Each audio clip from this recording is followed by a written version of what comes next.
নমস্কার। জয় গুরু বামদেব, জয় মা তারা। দর্শক বন্ধুরা সবাই কেমন আছেন? আশা করি ভগবানের কৃপায় আপনারা ভালো আছেন, সুস্থ আছেন।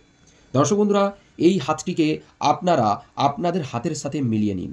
আপনি যদি পুরুষ মানুষ হন, অবশ্যই এই হাতটির সাথে আপনি আপনার ডান হাতটি মিলিয়ে নিন, এবং আপনি যদি মহিলা হন, অবশ্যই আপনার বাঁ হাতের সাথে এই হাতটি মিলিয়ে নিন।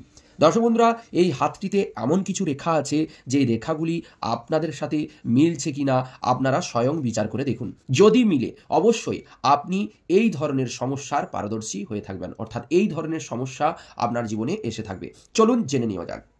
দর্শক বন্ধুরা, এই হাতটিতে প্রধানত দেখুন দুটি রেখা স্পষ্ট দেখা যাচ্ছে, একটি রেখা, একটি রেখা, এবং দেখুন এই যে রেখাটি যাচ্ছে, এই রেখাটি থেকে একটি রেখা এইভাবে বেরিয়েছে, অর্থাৎ এই ব্যক্তিটির এই রেখাটিকে আমরা চিহ্নিত করতে পারি। এই রেখাটি হচ্ছে হৃদয় রেখা, হৃদয় রেখা, এবং এই যে রেখাটি বেরিয়েছে এই রেখাটিও আমরা চিহ্নিত করতে পারি হৃদয় রেখা। কিন্তু দুটি হৃদয় রেখা তো হাতে থাকতে পারে না। এই দুটি রেখাকে আমরা বলতে পারি এই রেখাটি আমাদের হাতের শিরোরেখা এবং এই রেখাটি হচ্ছে আমাদের হৃদয় রেখা। অর্থাৎ এই ব্যক্তিটির হৃদয় রেখা এবং শিরোরেখা একসাথে বেরিয়েছে, অর্থাৎ একসাথে মিলিত হয়েছে।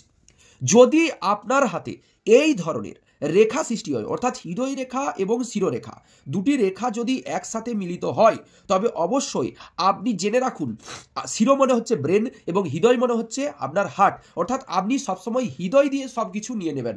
অর্থাৎ কোনো ব্যক্তি আপনাকে কোনো কিছু বলছে, আপনি সেটা হৃদয় দিয়ে দেখবেন। আপনি কখনোই বুদ্ধি কাজে লাগাবেন না, আপনার হৃদয় আপনার সাথে থাকবে। অর্থাৎ আপনি খুব হৃদয়বান হবেন এবং অল্পতেই আপনি কিন্তু ভেঙে পড়বেন, কষ্ট পাবেন, এবং আপনি পরবর্তীতে চললে অবশ্যই আপনার ক্ষতিই হবে, ভালো কিছু হবে না। তাই নিজেকে জানতে শিখুন, বুঝতে শিখুন, এবং আপনার জীবনের সমস্যাগুলিকে নিজেই রিকভারি করার চেষ্টা করুন। কারণ যেসব ব্যক্তিরা অন্যের কথা শুনে নিজের ব্রেনকে প্রশ্ন করে এবং সঠিক ডিসিশন নেই, তারাই কিন্তু জীবনে সাকসেস পায়। তাই হৃদয়বান অবশ্যই থাকুন, অবশ্যই গরিব দুঃখীজন মানুষদের সেবা করুন, কিন্তু আপনি সবসময় চেষ্টা করবেন আপনার হাতে যদি এই ধরনের রেখা থাকে, হৃদয় রেখা এবং শিরোরেখা যদি মিলিত হয়ে থাকে, তবে অবশ্যই আপনি সব কিছু হৃদয় দিয়ে না দেখে আপনি কিছুটা বুদ্ধি দিয়েও দেখার চেষ্টা করবেন। তো যাই হোক, এই ছিল হৃদয় রেখা এবং শিরোরেখার মিলিত ফল।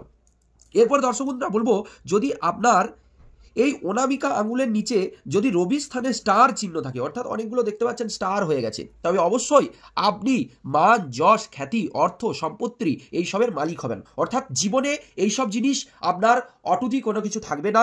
আপনি জীবনে প্রচুর টাকা ইনকাম করবেন, তবে এটা আপনি জীবনের মাঝ বয়স থেকে পাবেন, অর্থাৎ জীবনের প্রথম ভাগটাতে আপনি কিন্তু এসব পাবেন না।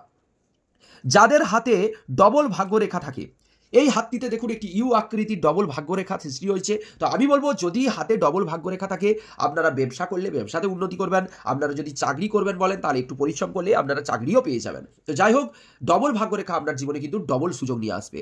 এরপর বলবো, আপনার হাতের আয়ু রেখার যদি এই রকম শেষ ভাগে একটি ত্রিভুজ চিহ্ন থাকে, ভালো করে লক্ষ্য করুন, এই হাতটিতে আছে, যদি এরকম ত্রিভুজ চিহ্ন থাকে, তবে এই সব জাতক জাতিকারা ভবিষ্যতে প্রচুর ভ্রমণ করে থাকবে এবং বাইরে থেকে কাঁচা মাল বা উন্নতির টাকা আপনার জীবনে বয়ে আসবে, অর্থাৎ অর্থ প্রাপ্তিরও যোগ এদের কিন্তু দেখা যায়। আর যদি আপনার শুক্র স্থানে, যদি এই বৃদ্ধাঙ্গুলি আঙুলের ঠিক নিচের এই পোর্শনে যদি কোনো তিল চিহ্ন থাকে, এই ব্যক্তির হাতে দেখুন একটি তিল আছে, তবে হাতে থাকা মানেই আপনি কিন্তু কামুক প্রকৃতির হবেন এবং মেয়ে ঘটিত কেসে কিন্তু আপনি ফেসে যাবেন, জীবনে প্রচুর বাধা আসবে, অর্থ বেরিয়ে যাবে। হাতের কনিষ্ঠ আঙুলটিকে ভালো করে লক্ষ্য করুন, এখানে একটি রেখা দেখা যায়, এই রেখাটির নাম হচ্ছে বিবাহ রেখা। আমরা সবাই জানি এই রেখাটির নাম হচ্ছে বিবাহ রেখা। এবার প্রশ্ন হচ্ছে, এই বিবাহ রেখাটি যদি এসে হৃদয় রেখাকে টাচ করে কিংবা শিরোরেখাকে টাচ করে, অবশ্যই আপনি জেনে রাখুন আপনার সংসার জীবনে অনেক বাধা আসবে, বিয়ে হতে দেরি হবে, এবং বিয়ে হলেও আপনার স্ত্রীর সাথে মনোমালিন্য হবে এবং ডিভোর্স পর্যন্ত চলে যেতে পারে, ডিভোর্সও হয়ে যেতে পারে। আর হাতের নিম্ন পঙ্গলটিকে আপনারা ভালো করে লক্ষ্য করুন, হাতের এই স্থানটি যদি ডাউন থাকে, এই স্থানে তিল থাকে, এই স্থানে জব চিহ্ন থাকে, অবশ্যই এটা কিন্তু খুবই অশুভ, কাজে প্রচুর বাধা আসবে, ভয়ভীতি থাকবে। চলুন এই ভিডিওটি প্রত্যেকের কাছে শেয়ার করুন। এই ধরনের ভিডিও পেয়ে যেতে আমার চ্যানেলটিকে সাবস্ক্রাইব করে রাখুন। আর অবশ্যই আপনাদের জন্য জানানো হচ্ছে, অনলাইন কনসাল্ট যদি আপনারা করাতে চান, তাহলে হোয়াটসঅ্যাপে স্ক্রিনে নাম্বার দেওয়া আছে, দুটো হাতের ছবি পাঠাবেন, অনলি 300 রুপিয়া, অর্থাৎ 300 টাকার বিনিময়ে আমি অনলাইন কনসাল্ট করে দিই। 30 মিনিটস আপনারা আমার সাথে কনসাল্ট করতে পারবেন। চলুন, রাধে রাধে, প্রভুর কৃপায় আপনারা ভালো থাকুন, সুস্থ থাকুন, ঈশ্বর আপনার মঙ্গল করুক।